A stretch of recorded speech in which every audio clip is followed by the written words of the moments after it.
Good afternoon, everyone. I'm Haseeb, and this is our microcontrollers project of real-time PM2.5 monitoring system and a motor control system.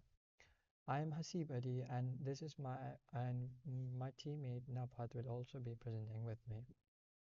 This is our project of microcontrollers and applications. So first of all, let's look at the table of contents. First of all, we'll be talking about our motivations, our objectives, project introduction, PM2.5 sensor overview, the Arduino code for sensor and motor control, finally data visualization and collection, and then a final project demonstration. Finally, we will be ending our presentation. For our motivation, we figured that Thailand has a very big problem of PM2.5 pollution, especially in dry seasons. Which poses serious health risk from poor air quality, and their real-time monitoring system is very lacking in here. Even if it is there, it is not really affordable for everyone to use for sensing it and control. And the automated motor control improves the indoor air quality. Therefore, we have also included an automated motor system. Finally, we believe that this will also help health protection and increase awareness regarding pollution and help combat it. So let's look at the sensor first. The sensor we are going to use is sharp, and it will output an analog voltage proportional to the dust density. It does this by using an infrared LED and phototransistor to detect scattered light from dust particles in the air. And the response time is quite fast, that is less than 1 second to stabilize, and the current consumption is also very low, which is 20 milliamps, and the operating voltage is 5 volts DC, which is perfectly suitable for our Arduino. This is an image of the PM2.5 sensor with 5 wires. Now I would like to show you how we have connected this in our project. As you can see, we have connected it to the 7th pin 7 in our Arduino. Furthermore, we also connect the A0 pin, which is the analog read to read the analog voltage from the sensor. Furthermore, we also use a capacitor and a resistor. This circuit image has been obtained from the internet. And finally, we also have a source voltage of 5 volts directly connected to supply a power of 5 volts to the sensor. Now let's move on to the sensor control code. So first of all, what we do is we turn power on the LED and have a delay microseconds of about 208 milliseconds. Then we measure the voltage through the analog read using the measure pin, which is A0. Finally, we delay it again by delta time and write the uh, power, turn the LED off. This is required and was specified in the documentation for the sensor itself. Finally, we delay the microseconds for a sleep amount of time, which is about 9800 milliseconds. This is done so that we can go on to the next reading afterwards. Afterwards, to measure the actual voltage, we have to multiply the measure voltage with 5 and divide it by 1024. This is due to the 10-bit ADC conversion to a voltage V value. Afterwards, we convert this measured actual voltage into dust density. Now, there were two ways to do so. One is using the uh, second derivative of the power of the voltage, and the second one would be to consider it as a linearly proportional quantity. Here we have done that because we believe the value difference was not that large, and this one was much simpler to go with. Now let's move on to the Arduino code for motor control. So first of all, we have initialized the PWM pin of 10 for the motor, and then we map the average of PM2.5 value from 85 to 95 to a value of 0 to 255. This is done so that we can automate the speed control of the motor speed. And then we write this to the motor PWM so that the motor speed can be controlled. Now, as you can see, we have an if-else statement here. If the average is less than 85, we want the PWM to be 0, and if it is greater than 95, we want it to be 255. This is done in order to make sure that there are no loopholes in the code, and if there is any kind of bugs, then it would be caught here, and we would always be having an expected state of behavior. Finally, we put a delay of 2000 more just to make sure that we do not do it too often. Now there was one problem with the motor control.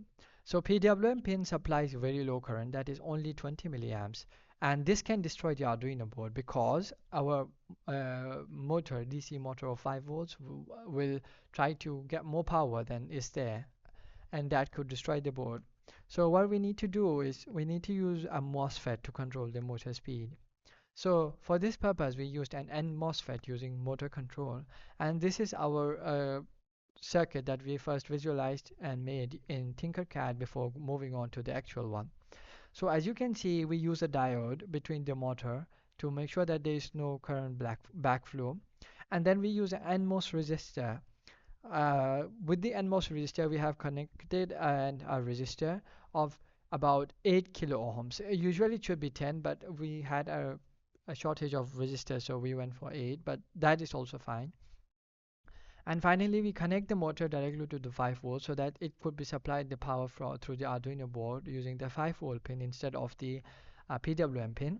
And then we use the NMOS to control the current that is supplied to the motor according to the PWM output. So this way we are actually controlling the gate of the NMOS, and that gate, and then in return this controls the power supply to the motor, and therefore we get a motor control. For the next part, let's talk about data collection and visualization. So the purpose is to collect the PM2.5 data for further analysis. Use cases are, for example, statistical predictions using machine learning models to handle PM2.5 preemptively before they happen, for example.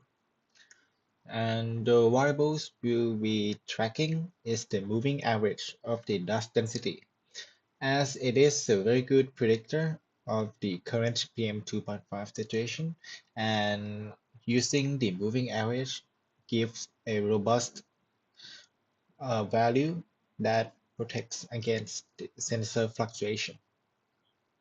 The problem that we have is that the Arduino board do not have write access to save the data to the disk because the code is ran on the Arduino board, and it makes sense because it shouldn't have write access. So the solution is to use built-in Arduino tools to listen to the serial monitor, and using the serial plotter we can visualize the data. Now let's look at the visualization first, as it is easier.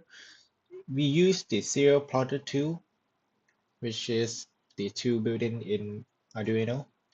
And how it works is that you print out in serial the value along with the label of the variable, and then it will plot the variable over some period of intervals.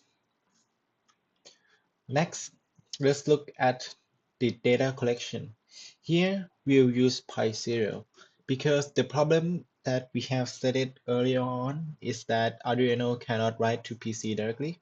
So the solution is that we use other programming language that has a library that supports serial connection and allow file write to the computer. So what we can do is that we can upload the Arduino code to the board and then run this code on the PC to listen to the serial monitor. And we end up going with Python as it is the easiest proof of concept. So the code mirrors what Arduino did. The thing that is different is that we read line using the serial, and then we write it to a file that which we name PM25 log. Now, the next part, let's look at the project demo.